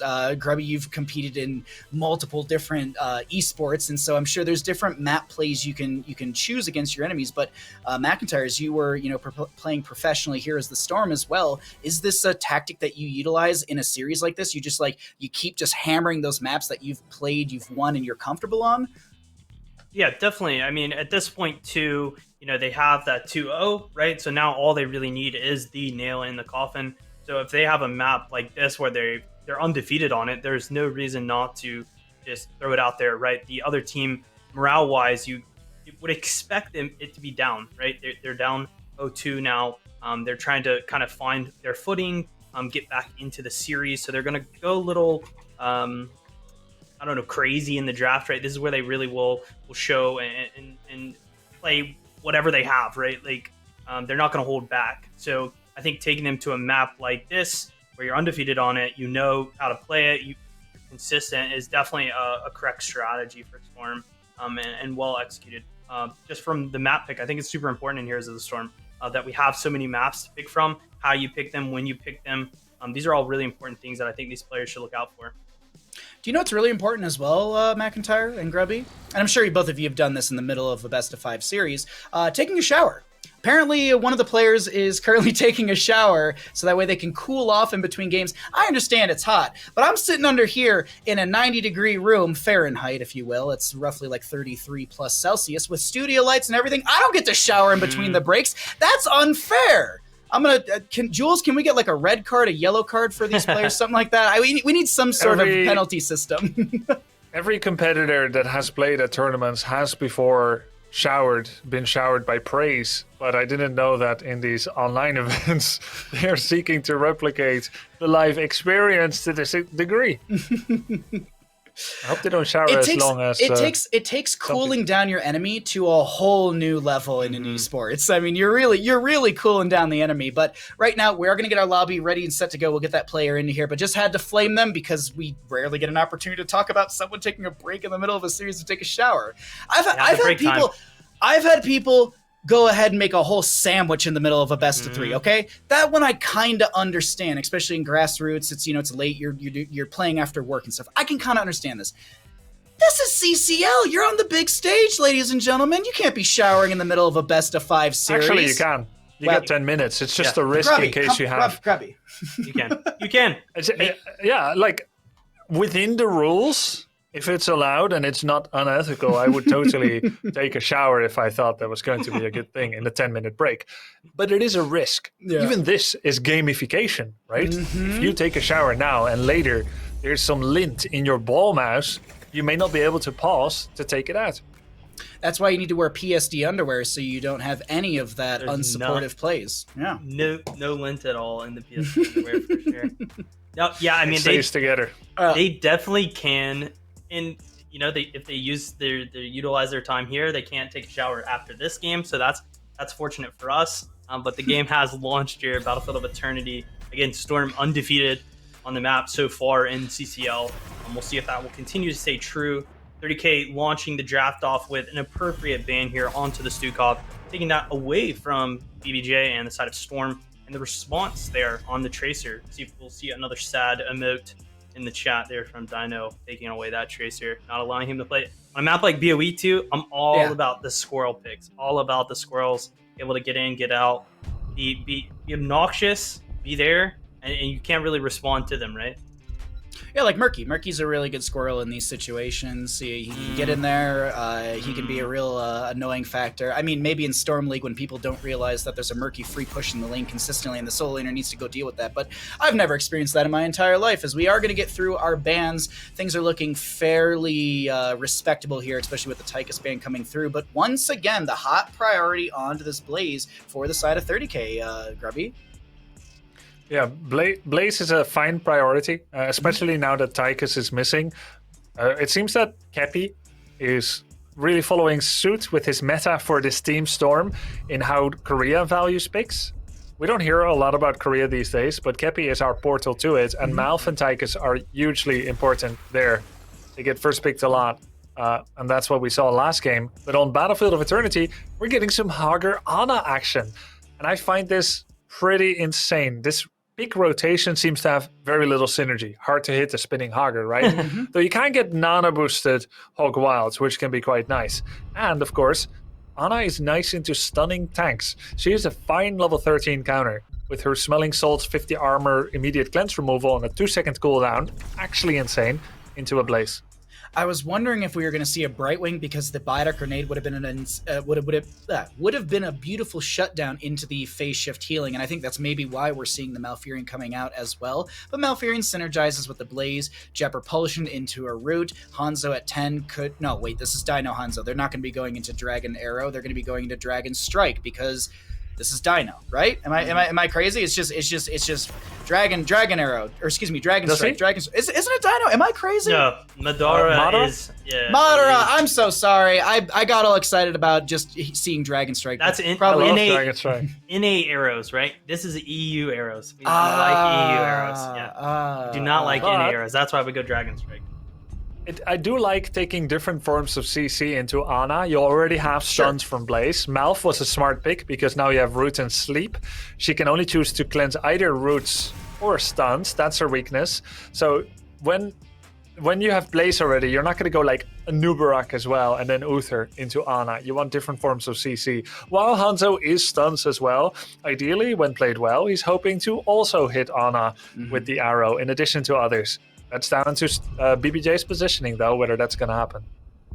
I mean, the side of 30K are lining up for a perfect Cho'Gall pickup here on Battlefield of Eternity with the Vala, though, coming through. Good race potential from her. Yeah. Okay. With the Ana Uther, I like this a lot, Mac.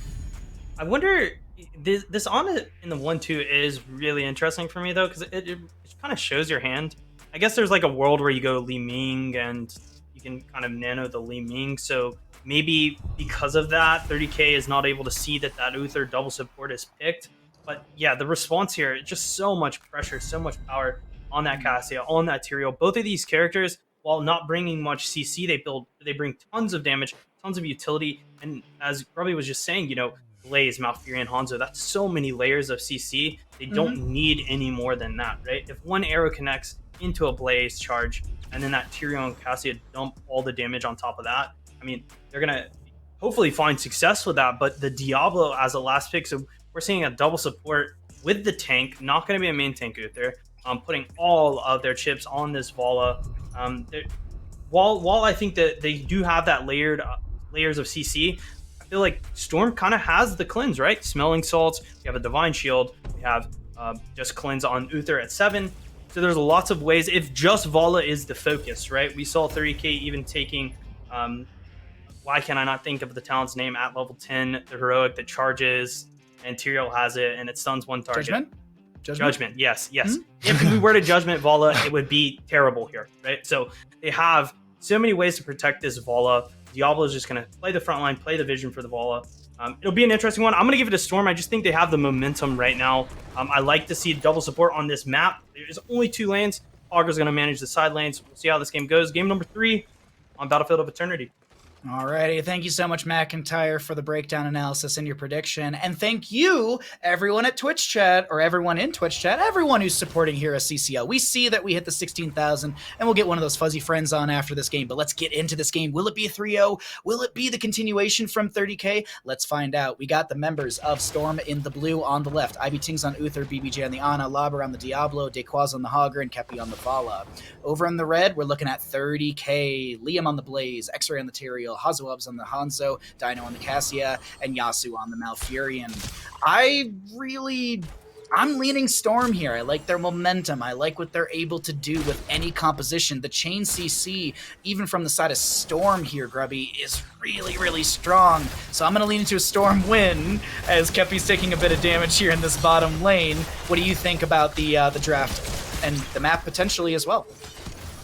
Well, I think for this time, I finally feel like Storm has the better draft here with their Vala double support, with their Diablo, who looks just nigh unkillable, really. I think they have the better draft here, and they've been playing better, making the crucial calls, winning games with fewer takedowns, just a little bit, better leadership, really, in Lauber, and what X-Ray has been able to bring in those late-game decision-making.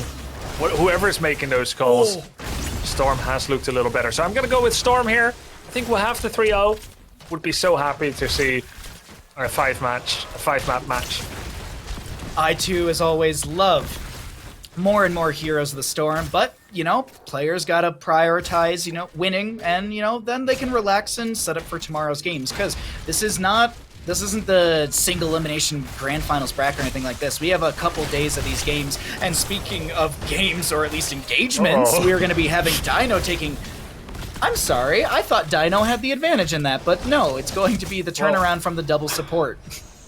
He would have had the advantage maybe if he unbound E, but he just fended into a Diablo that had all cooldowns available, which was E plus Q is delete. I have to write that one down. Is that a coding thing, Grubby? Have you been learning coding recently? Yes. E plus Q is delete. What? If do, then dead. Sorry, it was just literally there was a sleep dart from BBJ onto Hazuabs in front of the gate. Lauber just meandered his way up on Diablo, just overpowers. Luckily, there was Yasu with enough mana to be able to put a root downs that put Diablo to sleep, and he wasn't able to push Hazuabs away into the friendly team. Good play from both sides, but little just, tech, if you will, or just the microness of it just to showcase from Lauber. Really cool. Lauber reaching in with his arm all the way over the gate, grabbing Hanzo by the hair and slamming him over the gate, nearly leading to a kill there. Storm already with a nice little lead there. They got both of the Causeway Impaler camps, going for Bruiser camps. So let's talk about who has the better race. Vala has the Q build, not going to take Monster Hunter most likely at 7. So Vala represents pretty good immortal damage, but the rest is pretty lackluster. more damage from 30k into the Immortal. But Storm, I think, has a better team fight. They're probably going to play a lot of defense. So we'll see what the setup looks like, and it is actually leaning into that defense as you were mentioning, Grubby. We have IB Ting setting up with the stun from Uther. BBJ just going to be throwing out some healing darts here and there. Sleep Dart will not connect, but Daquaza has a wonderful staggering blow. Amazing Hog Wild, and that's going to be another kill into Cassia. X-Ray is going to be going down on this Tyrael. Got to spread so that way you don't get any of the cooldown reduction onto the Tyrael. He will get a little bit actually, and it's going to be 8 to 8 in the cooldown. It's actually matching the Cassia by maybe a half a second, but there's a Sleep Dart onto this Hazuobs, and he's gonna be dead as well. That's a triple kill over to the side of Storm during the first Immortal phase. And for anyone wondering experience-wise, 1,756 experience just from heroic kills are in favor for Storm. There's about a 2,000 experience deficit between the two teams, most of it being yielded through that kill. But another great spin. Liam isn't gonna get hit by the staggering blow, but still gets chunked and forced away. So what does that do, really? They do a bit of damage on Blaze, but he's still there. He's still soaking. They're missing damage dissuasion here of 30k at their Immortal. I don't think that was the most effective play there for Storm, but they're still in the lead. They managed to get the objective. They get their level 7s as well, as Hazuobs has stacked his level 1. He's got that scatter build. Now it'll be up to Storm to get the most out of this Immortal. And part of that is stepping up and blocking scatter arrow shots, even if that means you get hurt. And you can do that with double support. Your sustain, well, through double support is very high. Great double sleep dart onto the enemy side. This is mostly going to slow down the anti-siege or the clear into the Immortal from those heroes that were racing against it. But Liam rotates up on this Blaze, which means Hogger is A-okay to bounce around in bottom lane, as I actually saw him Hog Wild against the fort in bottom. But oh my god! Malfurion gets pulled, picked, and he is a nice little pulled pork sandwich, or a little pulled Malfurion sandwich. Was he Emerald dreaming? Because he was standing on that stun, no CC into him at all, and accidentally stepped on that. That led to a kill. And now he is pork floss. Oh, that was way better than mine. I like that one a lot more. We do see bit spins in the bottom lane from Daquaza. I don't think Liam's going to be able to jump down here quick enough. Actually, he might jet repulsion onto the point. Oh, it's going to... Okay, so it's going to be a little late, but I don't think Daquaza has the sustain in this fight. Though, if he can stay alive long enough, and he actually is able to do so, we have the Uther coming in. Amazing spin! Oh my god, eating the jet repulsion, and I think the expectation from Daquaza was that IB Tings was going to be stepping forward for the follow-up stun. Yeah. But I don't think IB Tings was like, you're not going to get that spin, you're not going to play... Oh, wow, you did do that. Holy crap. Alright, well... It is what it they is. missed the kill. Yeah. Maybe they could have got the kill had he stepped forward, but he positioned safely. Perhaps worried that 30k would rotate down already and like catch him. All good really. Storm got that camp. And 30k trying to get a bit of advantage back, pushing in with this top Khazra. It's been tough for Dino to make a play here. He's no Tychus into a Diablo. Short-ranged. And a very strong front line. You see a fight breaking out in top lane, and I do want to note what happens structurally through the bottom lane, but I'm looking at these bounces from Daquaza, and he's actually in an okay spot. Is going to pick up the Shockwave, does hit 2 of the enemy members. Great Rain of Vengeance to follow up. Lightning Breath going to cook the Cassia, and she's going down. I want to note, though, really quickly, Grubby, during that, I guess, siege phase right before this team fight, that was a fort front gate gained by the side of 30k, and 30k gave over the entirety of the, not the entirety, but 50% of that bottom lane fort, so it did go down. I wonder if it was one of those situations where 30k said, look, we can't rotate down there quick enough, let's find some sort of value. And I think that it leans into that realm, but it feels rough for 30k. It feels very much, like I said in the last series, a little bit of they're against the ropes. They really got to kind of find a way to dip and dive and dodge some of these blows from Storm Esports and be able to retaliate with a few body blows of their own. And let's see if they can. They've got the Hanzo arrow. It's going to be up to Hazuobs, who needs to hit those big arrows on the back line. But it's tough, you know, into D-Shield. It's got to be a perfect deletion here. Ball lightning from Cassia's out. Lobber doesn't care really about it. Not Divine Shield, that's going to be Sanctification utilized. Hazuabs rips a massive arrows, Divine Shield will be utilized, that's going to mitigate the Jet Propulsion from Blaze. There's a Shockwave out from the Hogger that sets up the kill into this Malfurion. Bunker does come down from the Blaze, and that will be a Tyrael going down. I will say this, it's going to be the objective phase won by the side of 30k, but this is still going to be 30k losing out the vast majority of their heroes. This is a trade that I still don't agree with, and I know 30k, like I feel like I'm being very stark or black and white with, you know, wins and losses, but you're poking at the Immortal, getting the Immortal phase, but you're losing the team fight. I don't feel like that's a trade that you want to take. At that point, they probably accepted the Pyrrhic victory as that's still a form of victory instead of just losing it all. Had they been pushed out, there would be a defensive position. Kepi would go back up and finish the race. I think, yeah, it's the best they could do, but totally Storm is still happy with that. They came in, they destroyed. They do have that Monster Hunter, by the way, for Vala, so she's a formidable racer. Oh god, yeah, I think 30k just kind of had no choice but to finish it like that. They got too close, the situation was so dire, they had to try and, well, at least they got that. Yeah. It's hard to be a little critical of a team that's behind because every single mistake seems like a mountain rather than just a small molehill. But it's all bad options, right? Exactly, and it is one of those things too. Like, it's not like 30k has a good option. They're doing the best with what they have in front of them, and so I don't want it to seem like I'm just like, oh, 30k are making all the wrong choices. It's just you have no good choices to make, and they're trying their best within those bad options. It's just like, make a bad choice, make 2 bad choices, or make 3. It's like, which one are you gonna go for? Yeah, well, you better go for one of them decisively, right? And they stuck with it. Now the question is, what is the next decision? 30k needs a full level. We're looking at a 9-0 takedown difference here, and that's good news for 30k because the team with fewer kills has won every game so far. Hogger gonna hog wild around through top lane. There was a little bit of a scouting onto this camp on the right-hand side. Blaze pushing up bottom lane. There's gonna be the Blaze showing in bottom lane, actually, so they go in for the team fight. Apocalypse used by Diablo. He can't be put to sleep. There's another shockwave, but it's not gonna be enough onto Yazoo to set up a kill. So that's gonna be 2 heroics utilized. No kill to be found. Objective phase is here. This is going to be a tight one. This is so important. You survive a 4v5 while enemy uses 2 heroics, and Blaze is allowed to depush bot. You have positive map pressure. 30k. If the comeback is going to happen, it's going to happen in the next 10 seconds. Do we want to jump into their comms? 30k comms it is. Here we go. Diablo. I'm here now. We raise? I think we raise. Come. Yeah, sure. Yeah, just full race. Yeah. You're faster. I oil this joke. Try to find them. Yeah, we look. I'm coming. I mean, we Diablo just was take the spot. team fight. All good. Okay. Okay, we raise. raise this. That's Yeah. good position. Just SP. be careful, he's they're gonna be He's gonna angry. engage. Yeah. He might just go on me. Yeah, we help.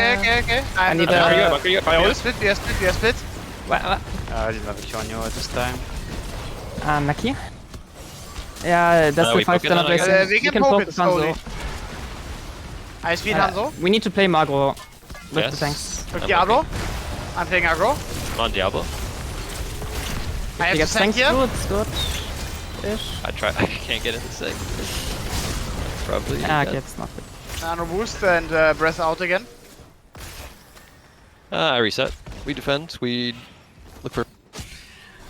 The attempted setup was really good. They tried to poke at it all, but Kepi wins the race for the side of Storm Esports. And now, Grubby, this is going to be Storm Esports pushing in through top lane into an exposed... Is this exposed? Is the top lane opened up? Not yet, actually. It's a fully defended top lane keep. It's rough for the side of 30k, and you even heard just unlucky in the comms. Yeah, of course you don't want to lay any blame or highlight Right, mistakes. yeah, it's just... Nor do we really want to focus too much on that, though there Sure. definitely were some. As 30k now tries to do an aggressive defense out in the lane. Oh, the Oh, Immortal no. with the 4-man stun! That is huge right there. Hanzo rips a gigantic arrow that slows Lobber down, but it doesn't matter. Malfurion's going to get picked off here, and this is going to be Storm Esports stepping in through the top lane. Can they end here? I know we just were in comms, Grubby, but do you want to jump into Storm to see if they can potentially end off of this?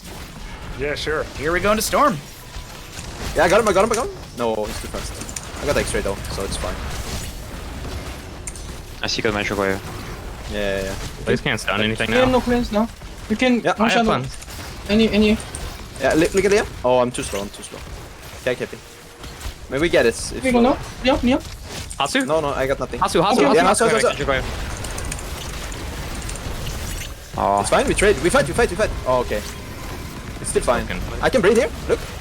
Nanoing? It's good. yeah. Boom! Okay. It's not burning that much. You can just back now. I have Yeah. a sleep on Okay. them. Mouth is I should be fine. I'm healing like crazy. Sank down. Okay. I have cleanse if they Get stun. out now. I can go back. Yeah, we back. Can I top easy, I think. I one shot top him.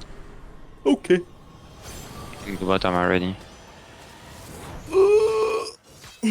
We should win now. Like, it should be like super free. I had this feeling that maybe the series, or excuse me, the game was going to end right there with a storm push, and I wanted to hear how they were communicating. But Lauber is just, I'm healing like crazy, but good shot calling, and this really showcases, Grubby, how well Storm is communicating, synergizing, and as you said in the previous series, and I'll say it for this one, Storm is vibing. They're all on point with each other, and they know where to be and who to target. Yeah, 6 save there by Ana with the triple heal, and then Uther with the D shield at the very final second. A little bit scared of Lauber testing the magic of the Nexus. Yeah? The jinx. It should be super free from here on out. I would normally be inclined to agree, but those are dangerous words. Voodoo magic is always lurking, waiting for overconfidence. Whoa, Kepi. As Kepi just vaults forward. I know. Oh my god. I know Diablo was waiting in the sides, but I know you have the talent to your advantage. But holy jeez, are you going to find a double kill? Yasu's going to go down here as well. It's a triple kill. Lightning Breath comes out. It's mostly to clear the wave, as I think we all heard Lauber doing his version of how the Lightning Breath sounds. And now Storm Esports, they're going to rush towards core. They want to end the game here. They want to end this best of 5 in a decisive victory. I need someone in Twitch chat to do the math, because I feel like Storm Esports, they speed ran this best of 5 series, Grubby. If they're ending here. So fast, Bahamut. If this is the end, then it was a fast end. It's 16-0 in takedowns. There's a D shield on the Diablo as well. The keep is going down to minions and mercs. Storm looking to 3-0 here in a super dominant fashion. There's the first real arrow that hit. A real big arrow that leads to the double kill. 20% on the core, 15%, 10%, 5%, 3-0 to Storm Esports. They're moving to the winner bracket finals. Congrats. They dominated 30k tonight, and 30k will be dropping to the lower bracket in a knockout tomorrow where they face Simplicity. McIntyre, we got to get you back in here while I get set up for a little treat for the good boy. What are your thoughts on the game that just unfolded? Yeah, a tough series there. Tough game, especially for 30k. The double support comp that Storm brought out here on BOE. You know, the map, 2-lane map. You don't need that soak pressure as much. So that fourth pick kind of going into a support. 30k just had a really hard time of finding ways to, take anyone out, right? A lot of the time you saw even there in that top push, people going down to like 5% health and still getting pushed back up. Lauber even announcing, I'm healing so much here, casually, as he, fire stomps, and he has an Ana healing him, and he has a biotic grenade on him with Uther, just so much sustain, and not enough utility out of the side of 30k to really split that sustain up, right? You need something like a VP, you need something like a Gust, or a way to move them around the map, and they just kind of lack that, right? Really well played draft from Storm's side on this series in game. I think every game in this series, they seem to have a strategy in their draft, lots of synergy between their picks, showcasing Kepi's ability to carry as well here in the Vala draft. But we have some high fives going out. Good boy. And thank you. I wanted to make sure everyone could see it because I wasn't sure about my microphone being in the way, but thank you everyone who donated towards the prize pool. I know that was just kind of out of nowhere. We're talking about stats and it's just dog, but either way, thank you everyone for supporting at home. Thanks for pushing to the milestone of $16,000. And I know that these players appreciate that as well. If you'd like to check out the prize pool, ! prize pool. But this was such a good series and we're ready to go into an interview already. We got Lauber on the line. Lauber, I'm sure you're sitting there ready to go up against Chili Mountain. How you feeling after that 3-0 up against 30k? Feeling pretty good. I mean, I was pretty confident going into it. I know we're the better team as long as we just don't int, and we didn't int, so we win. Very good. I don't want to take up too much of your time because I know I got some questions from my other friends over here. So, Grubby, any questions for Lauber? Lauber, you fantastic game here, especially this last one. Here's what I thought, and I would like to know what you thought. I thought that they had the slightly better draft in game 1. You had the much better draft in game 3. I don't know if you still remember game 1. Did you get the same sense, or do you feel like the draft worked out how you wanted every time? Because I feel like you guys won game 1 and 2 by playing better, not necessarily like outdraft. Yeah, I agree that.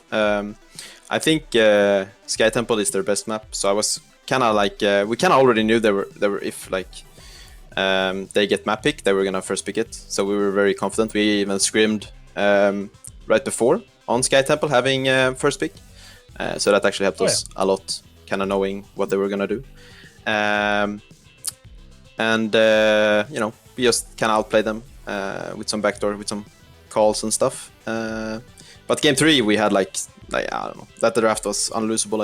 I don't think we could have lost that game. Wow. Mac, any questions for Lauber? Yeah, so I have 2 questions. The first, a more serious question. The second, not as serious. First question being, Okay. you know, as a tank player, when you're looking for engages or making calls, are you preemptively deciding what you want to do before the fight, or are you a player who likes to kind of posture and get the feel for what the other team's doing and then make the call? That's like a bit dependable on what your team is, like what composition you have and what the enemy has. Generally, I'm the one that likes to just engage on anybody I see like running it down, basically, to put it lightly. So if they're out of position, I just go in and like my carries have learned that they need to stay next to me, otherwise I'm going in with them or without them, and they're becoming much better. So I gotta give them cred to that. But generally, I like playing out of vision and looking for flanks and fight like that. But I'm also very keen to punish like the front line. I think a lot of teams like undervalue like the front line killing comp. Like they see Anna and they're like, oh shit, we gotta like draft like maybe some dive or something, and then they forgot to take anything that can kill the front line. Kind of like Diablo last game. Like there's no way they can kill me, and I can do kind of whatever I want. In that game, you didn't have to think; you just had to jump at them and create space for sure. Oh yeah. Second question being, what is your favorite breakfast? My favorite breakfast? I don't really eat breakfast. You know, I'm a bit of a noon waker-upper. What's your favorite? What's your favorite noon food then? Okay, no, but to be honest, my favorite breakfast it's gonna sound very, very boring, but it's actually oatmeal and blueberries with maybe a little bit honey if it's like if it's like, you know, the weekend or something, you know, spicing it up. Yeah. Actually a great so breakfast. I mean, No, I agree, I don't have Bahamut like amazing breakfasts. Like every time I look at Twitter, I see a Bahamut's like breakfast pictures, I always get like, dude, I get amazed. Come on over, I'll make you one. If you win CCL, okay, I'll make you one. Okay. Will you buy my ticket as well? My airplane ticket, maybe? Sure, yeah. Okay, no, I mean it's set in stone now. You said it. You said it. We have it. I'll buy you a plane ticket. I don't know to where is the bigger question, but either way, thank you so much, Lauber, for joining us. Congratulations on your victory up against 30K. We'll see you go up against Chili Mountain tomorrow in the winners final, and you have sent 30K down into simplicity. So congratulations on your victory. Congratulations on your just your prowess and Storm Esports throughout this entire bracket so far. We'll see you tomorrow for more games. Until then, thank you for joining us. And the last thing before I let you run out of here, I was getting to it. I was gonna say. I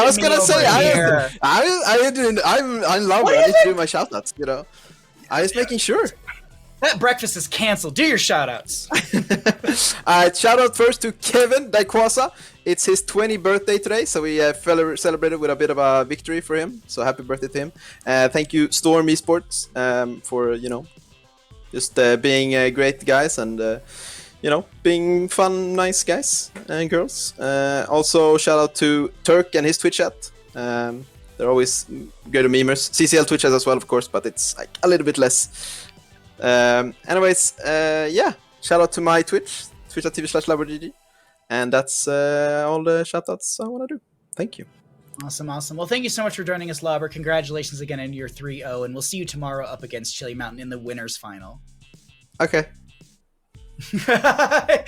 Okay. Just His webcam froze. Am I over now? did it really? Can I go? Oh, yeah, you're out of here. You're out of here. Get out of here, Lauber. All right. Thank you so much for joining us, Lauber. I don't know if it froze or if he was just holding it perfectly still right there, just talking through the smile. Either way, a phenomenal series. We had so many good games today, and it was just, I gotta say, like, today's matches, although it was a 3-1 and a 3-0, it was a lot of fun today, and I believe we can recap some of that for you all in just a second here and go into that a little bit further. But it was a really, really fun day for the playoffs, and we're definitely seeing some upsets. Like, there's definitely, in my opinion, an upset with the Chili Mountain versus Simplicity matchup, Grubby. Yeah, 3-1, not what I would have expected here. I think Chili Mountain stepped up 1 or 2 steps from how we even remembered them, which is fantastic. And I think Simplicity was a notch or 2 down. And that is a lethal combination here for Simplicity. Mm-hmm. They need to recapture what they were showing before coming up tomorrow, or it could be the end of the road for them. But all credit to Chili Mountain. They made that happen. Strong teams and players tend to make the other team look less strong, even when they weren't. It's the intimidation of the moment, the strength of the moment that is making that happen. Fantastic job by them. Simplicity 30k tomorrow. I think 30k looked less strong than Simplicity maybe, so would still favor Simplicity there, most likely, but who knows what's going to happen. Chili Mountain Storm Esports though, that's going to be an absolute banger. There are 2 teams that just played phenomenally today. I would agree with you. I'm really looking forward to I believe that's our first matchup of the day is the Chili Mountain versus the Storm Esports matchup, and the second one will be the Tournament Life matchup of Simplicity versus 30k, as you were mentioning, Grubby. And when we say Tournament Life, we mean also HeroesCCL Season Life. If you lose that match, you are number 4 in the season. You get to go and watch the rest of the games, and that is it for the weekend. But we're not done with many things, much like this broadcast, because I believe, McIntyre, you have to talk more about underwear. Yes, I do. Today's PSD, supportive play of the day, coming out of Game 1, Simplicity versus Chili Mountain. Maybe Banana H, going to be a little bit of Cattle too, but just showcasing what a Stukov can do, and I think this kind of was the thunder for Chili Mountain in their series, finding this pick and getting the momentum back on this Battlefield of Eternity game. As we jump into this clip here, we'll see, Simplicity's just come off an Immortal win, and Yrel has shown there in the bottom.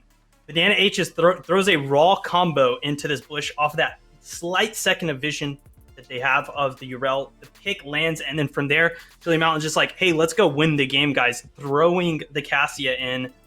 Chili Mountain runs down. Even now, the Mathiel on the flank, and we'll see they'll pick up a few more kills here. Vola goes down. Hosty trying his best to escape.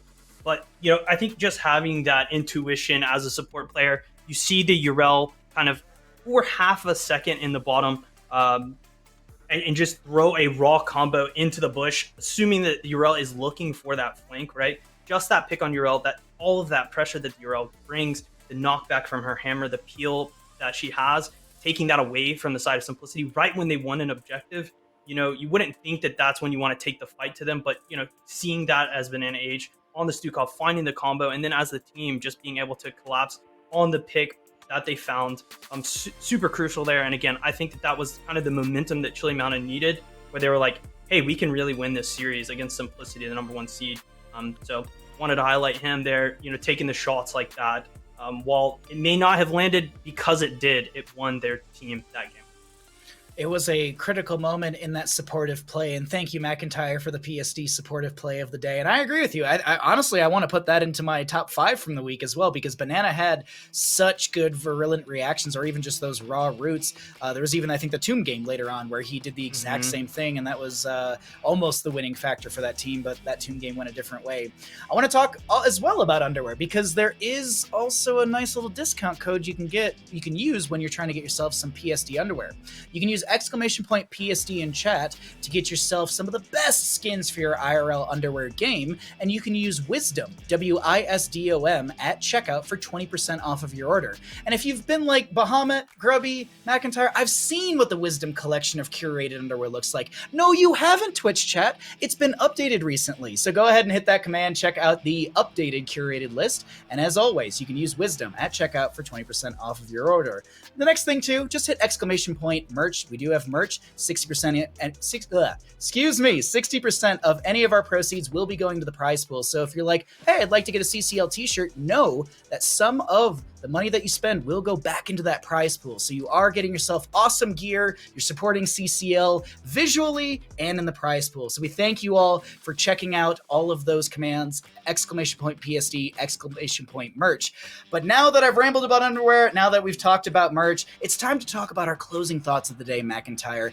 Is Thrall that good, or is there something else you want to talk about? Yeah. Honestly, why do you daggers? All of my Twitch money went away to the Thrall.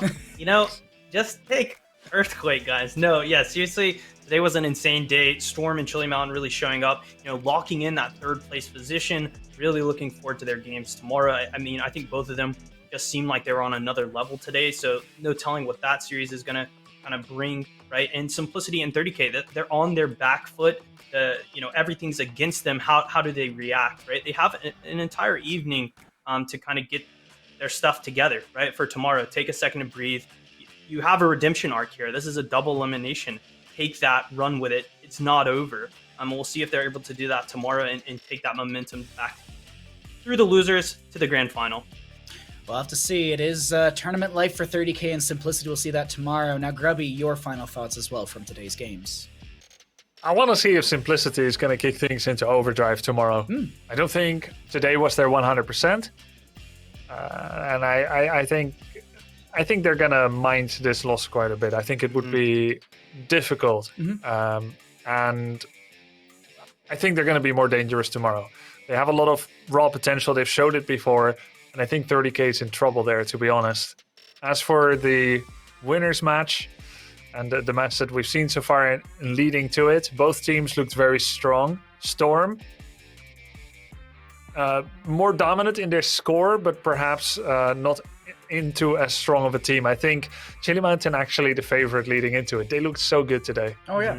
I was saying this when I was streaming this past week and I was discussing with viewers. I was like, I feel like Chili Mountain has it in their cards to upset, and so far today they did. And honestly, that's the takeaway of the day for me, is just that Chili Mountain upset in this series, and it was really, really cool to watch. We had an amazing 2 best of 5s today. It was so much fun to cast this with both of you and to watch all these games, and I hope everyone at home enjoyed them as well. We'll be back tomorrow, Sunday afternoon, 1 o'clock PDT, 4 o'clock EDT, 22 CEST for those 2 best of 5s we've been talking about, Chili Mountain versus Storm Esports, and 30K going up against Simplicity. We'll see you tomorrow afternoon for all of those games. Until then, I've been Bahamut, joined by Grubby and McIntyre. We'll see you in the Nexus. This has been HeroesCCL, presented by Wisdom. Good night.